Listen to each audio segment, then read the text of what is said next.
All right, I'm here with Chris today.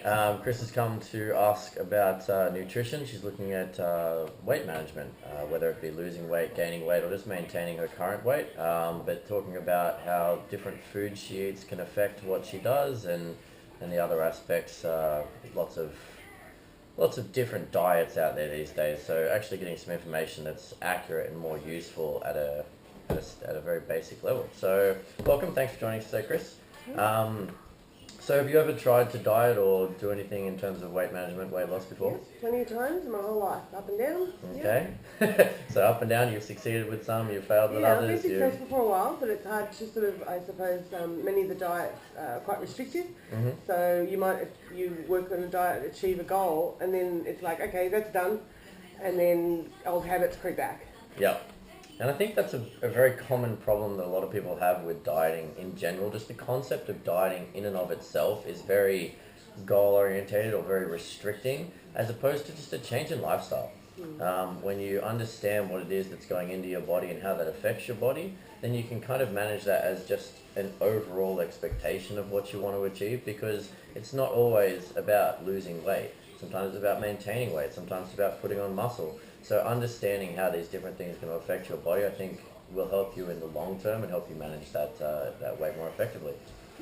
So the best thing I like people to do at first is on the back of most things. I mean, it's just a standard can of baked beans here, and it's on everything. There's nutritional information. Have you ever looked at Yeah, I've looked many at of it, these? but I don't really know what sort of I should be aiming to look for. Mhm. So sometimes, like, I look for fat, and I know that I need to find low fat, so I might compare two products and go, well, Okay. this has got 3.2 and this has got 6.8, so this one must be better. Yeah. But that's really only all I look for, or sometimes the calories.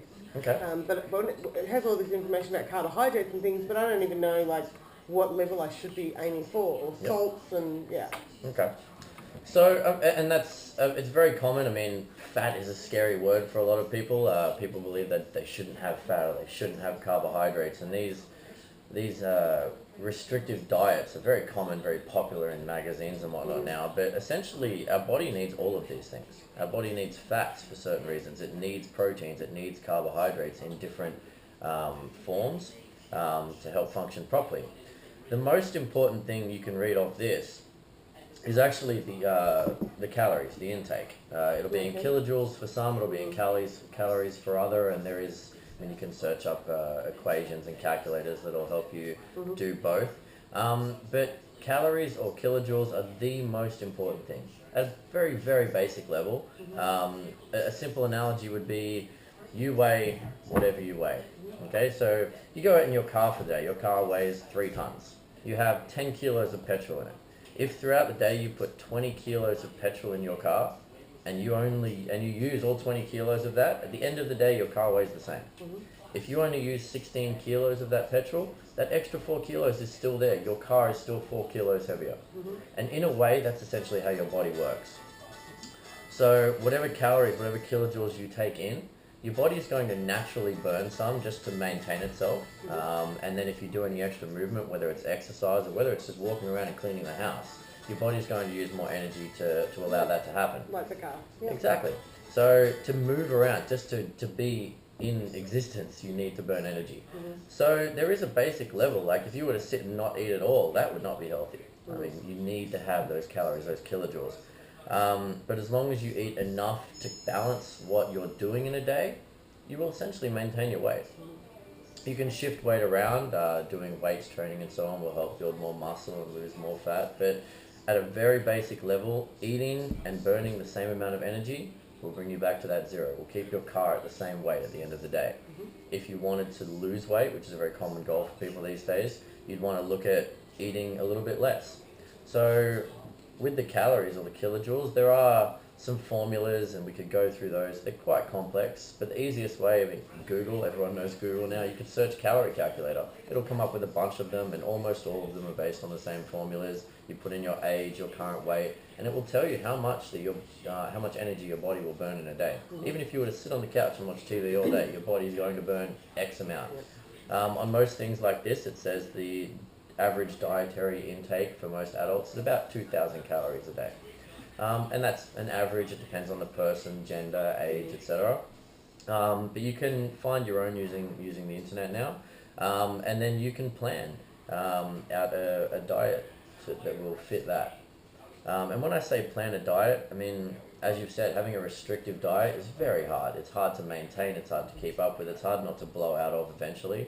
So unless you want to be a bodybuilder, I wouldn't go and portion out every meal and calculate it using a calculator, but just by reading this, you can get an average idea of what things are. Like this can, it's 200 calories. If you were to have this can for lunch, that's 200 calories. If you have it with a couple of slices of bread, 2 slices of bread on most bread packets is about 160 calories. So for 400 calories, you've got a lunch. It's a pretty filling lunch for most people. A full can of baked beans, it's got good fibre, it's got other things in it.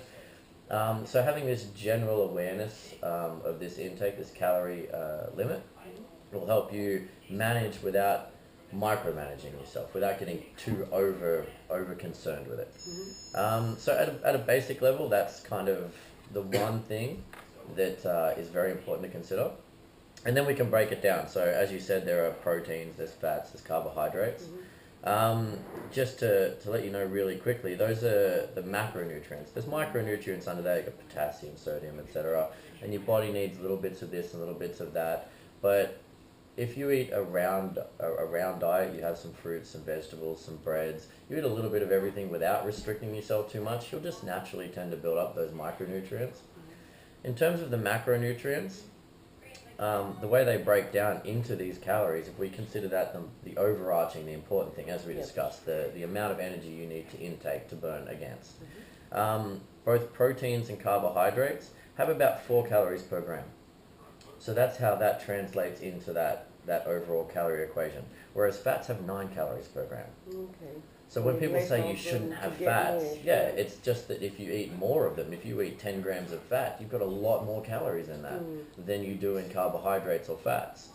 But even if you did eat enough grams of fat in a day and you only ate fat, but it still maintained that level of calories, your body would burn through it. It wouldn't store it, it wouldn't take it in. There are other overlaying issues in regards to that, but just at that basic level, again, the calories is kind of where we're going from. But the reason we do need carbohydrates and proteins is because of the way that our body burns these things. So carbohydrates tend to burn over a longer period of time. It takes about 4 hours, 2 to 4 hours for our body to burn a carbohydrate, depending on the GI. Have you ever heard of GI, glycemic index? Yeah, like, isn't it like with like you're saying carbohydrates, so like eating white bread or white rice might be different to eating, like faster burning than something like, your multigrains, things like that? Yep. Yeah. So the way that works, and you'll see on most of these things, it's under carbohydrates, it always says sugars. People like sugar. It's another one of those hit words that people are like, well, that's bad. That's right, yeah. All carbohydrates are sugars. All carbohydrates. But sugars, in and of themselves, the way they break this down, sugars are simple sugars. So we think of a carbohydrate molecule as either a simple sugar or a complex sugar. Yeah. Simple carbohydrate, complex carbohydrate. One sugar molecule is a sugar. If it's 2 or 3 combined, it still counts as a sugar in that classification on one of these nutrition tables. Right. If it's more than that, if it's 5 to 10 sugars that are compounded and linked Different together, types, different types, and they link together and they form different complex carbohydrates, that then fills into that carbohydrate role. It takes longer for our body to break down the connective energy in between those sugars, and therefore the energy is released over a longer period of time to our body. Okay. So, like on this can, you've got carbohydrate, and then it has a little dash with sugars like underneath it. Yep. So does that mean, like it says carbohydrate 28.8, and then sugars 9.2, does that mean they're 2 separate things, or does that mean 28 and 9 of those are sugars? That is within that category, yes. Okay. So 9 grams of that 28 grams are simple sugars. Right. And that means the leftovers, so the other 19 grams of that are complex carbohydrates. Okay. And So- they're better? They will burn over a longer period of time. Okay, so slower. But So it's yeah, better for they'll give you long-term energy over a Yeah. longer period. Okay. So, I mean, if you can eat every 2 hours and your body's going to burn it, that's great. But most of us don't have that ability to eat that consistently. So you want that energy to last a longer period, so you don't have those lulls in the day. Yeah. You've ever felt like you eat lunch and you're ready to go, Yeah. and then like 2 hours later you're ready for a nap. And so that's where this longer lasting energy comes in, especially if you are doing more active, if you have an active work, or if you've got a lot of things to do around the house, or whatever it may be. Right. You want to have that energy burning through your body and keeping it running over a longer period of time. Also, once your body has digested, has broken down these fuels, whether it's the carbohydrates, the protein, etc., any energy that hasn't been used at that point, the body will store. And it stores it as its basic building block for now, so as a protein or as a carbohydrate, to burn later throughout the day. But then if your energy expenditure, so your calorie use, is not as high as your calorie intake, then those will convert to fat storage. And that's where people end up getting the spare tire or the bigger legs or so on and so forth.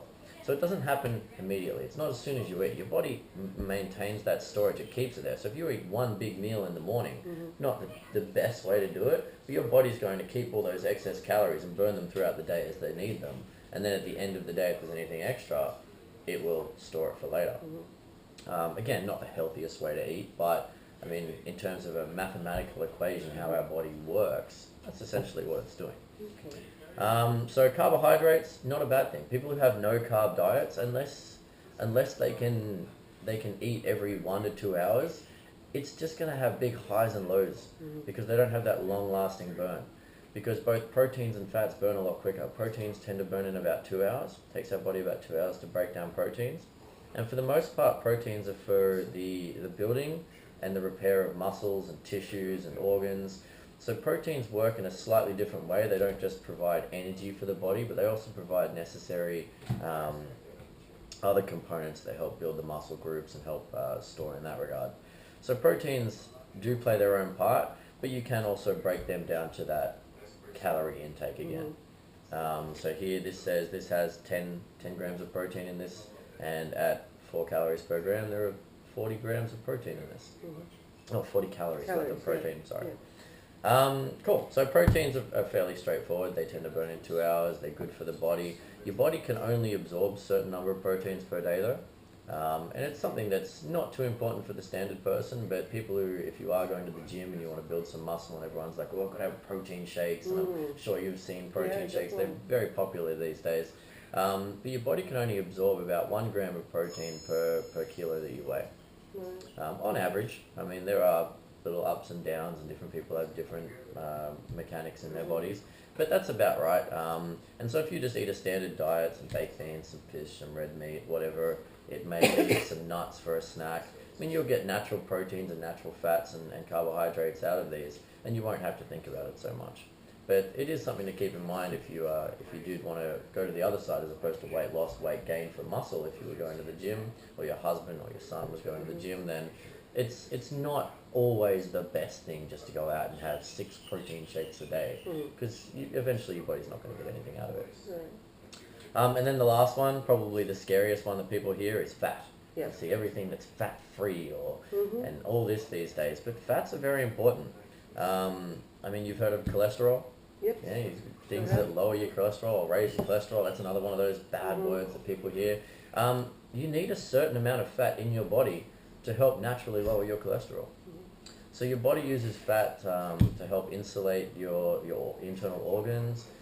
It also breaks down fat to control different aspects inside your blood, without getting too technical, that help it clot or bleed more different types of fats, like omega-3s and omega-6s that you get from fish, or there's a lot of tablets these days that you can get those from. Hair and things like that. Exactly.